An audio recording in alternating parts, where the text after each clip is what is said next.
Hey guys, what's going on? This is Murphy's Opinions here. Today I'm coming at you with my first ever album review video. I decided I'd sort of just take matters into my own hands and just choose an album to review. As sort of the poll I did, just the feedback wasn't great. I only got one vote, so I thought I would just sort of choose my own sort of album review to do. I did much thought, and as I said, I didn't really want to do. I don't actually know if I'll really ever do Beatles album reviews, just because, like, I don't know.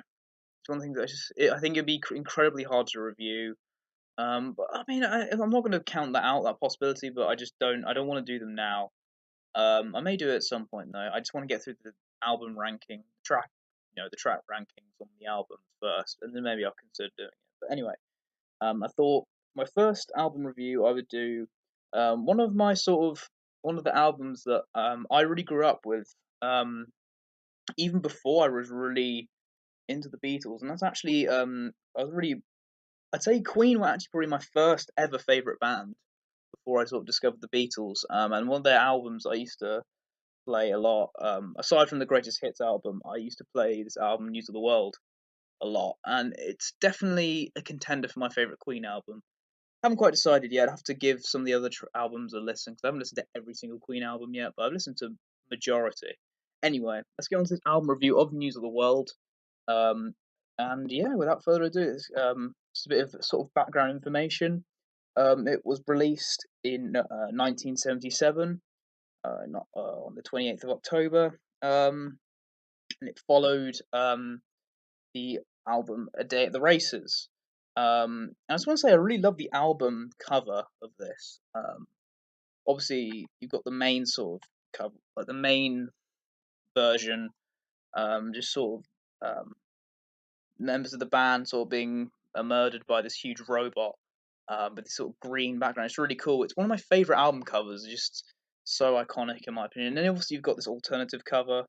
I think it says it was sold in sort of Kmart stores, and it's just sort of the robot reaching into this sort of cave or something like that. Anyway, let's get onto the tracks now. Talk a bit about each track. I'll give it a rating out of 10. So, firstly, we kick things off with a classic, a song that I think nearly everyone knows. "We Will Rock You." Fantastic. I love the simple but effective sort of stomp stomp clap um, rhythm. That's just fantastic. Um, Brian May's guitar work on this is fantastic. It's just a real sort of great Queen anthem, and it's just a great simple song in my opinion. As far as the rating goes, I'd have to give "We Will Rock You" a 10 out of 10. Just a classic that everyone knows, really. And then we follow up with "We Are the Champions." Again, another classic that everyone knows. A song that's played at countless sort of sporting events and that sort of thing. Um, so yeah, this song actually it been in the works for a couple of years. It been written in sort of 1975, so a couple of years before this album, and it wasn't recorded until obviously the stuff for this album. Um, and yeah, it's just a really great song. I love the Freddie Mercury vocals. I mean, you can pretty much say that for every track that he sings on, but this is especially great. The harmonies as well, and the sort of um, in the bit that where it goes and it go on and on and on. That bit, the drumming on that is really great, and it's just a great sing along anthem as well. I'd have to, we are champions as well. Next, Sheer Heart Attack, which weirdly, obviously Queen did release an album in '74 called Sheer Heart Attack. But it wasn't obviously it was half finished by the time the album came out, so they didn't put it on the album. They put it on this album, which I always thought was strange. But anyway, this is led by Roger Taylor on vocals, and I've always thought Roger Taylor um, is very underrated in terms of his singing. I think he's actually a very very good singer. It's a song that I don't know if it's sort of inspired. Yeah, I maybe wouldn't go that far, but it's certainly a metal esque type song. It's just some overall just a great sort of metal slash punk rock kind of song. And it's just a really brilliant song. It's just brilliant, brilliant. It's just energy throughout the entire song, and even the way it ends. I really do like the way it ends. It just sort of just stops, and you sort of like, oh, it sort of takes you, it catches you off guard because, well, obviously you sort of expect songs to sort of just finish, and you kind of know when a song's going to end, but this song it literally just stops. And I do quite like that. I think it really works on this track. So I would have to give Sheer Heart Attack also a 10 out of 10. Next we'll look at All Dead, All Dead. Um, so this obviously comes next. It was written by Brian May, and it is a good song. I do sort of like the drumming on this. I think is very good. Some good sort of piano and backing vocals. However, I think there's something about the song that's a bit, I don't know. Maybe it is the lyrics. I'm not 100% sure. I just don't think the lyrics are as strong, maybe, as sort of other uh, tracks on the album. But maybe that's not fair because this is just a very good album. But however, I do really like the song, and I'll probably give it a 9 out of 10. And now we get on to Spread Your Wings, which I think is one of the most underrated, maybe the most underrated Queen song. Fantastic song written by John Deacon, who, in terms of his um, compositions, I think he's very underrated. He's written some classic Queen songs. Um, this, in my opinion, is no exception. It's just a fantastic song. I think Freddie Mercury does a really great job on this. It tells a really nice story as well. Um, I don't really think words can do this song justice. I just love this song so much. It's just awesome. I'll give it a 10 out of 10. Then we've got Fight from the Inside. Um, sung by Roger Taylor. It was also written by Roger Taylor.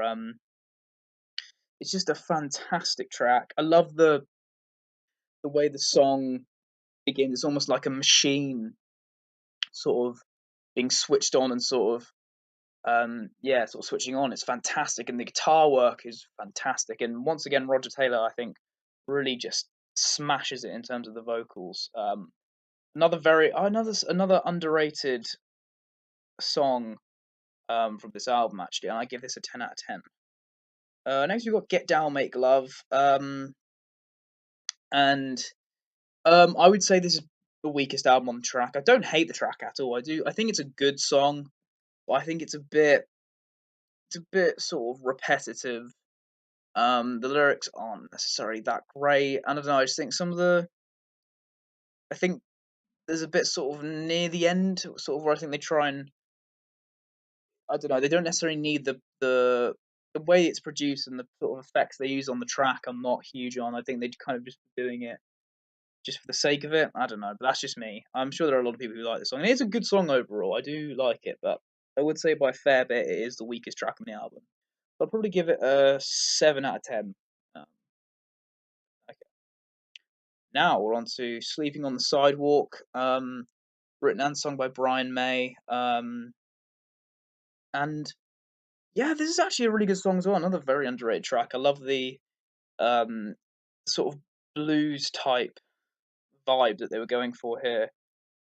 Tells a really nice story, and yeah, it's a really sort of great track that's definitely inspired by sort of blues. I really do like this song. I'm gonna give this a 10 out of 10 as well. I'd say um, the second most underrated track on this album has definitely got to be "Who Needs You," written again by John Deacon. Like, this is fantastic. I love the guitar work on this. I believe it's done on a Spanish guitar, and you know, it's just a fantastic vocal performance by Freddie Mercury. And it's just some great. I love the sort of unique instruments on this album. They're not really used much on the other tracks, but you've got sort of also maracas, and the cowbell as well used, which I think is a really yeah, I think it's a really great track. I'd have to say definitely I recommend this track. Very underrated song all round in general. I'll give that a 10 out of 10 as well. Now on to "It's Late," written by Brian May, and it's a really fantastic track. I love. It's one of the songs that, even though it's quite a long track, it's about 6 minutes. It really flies by. It's just a really brilliant song. I love the harmonies. I love the guitar work. Just a fantastic track. 10 out of 10. And then we end the album with "My Melancholy Blues." Um, Definitely a more jazz style track. Um, a good song. Again, I wouldn't say I love it as much as the other songs, but I do think it's a very good song. I like again Freddie's vocals on this. So if I was to give that a rating, I probably would give that a 9. So anyway, guys, hope you enjoyed my sort of review of News of the World. Let me know which album of, doesn't even have to be Queen. It could be an album that you'd like me to review, and if I know of it, know it well enough, I'll definitely review it. Um, so as I said, thanks again for watching, guys. Hope you like the video. Uh, Subscribe to my main channel, follow my new Twitter and my ask.fm, and thanks for watching, guys.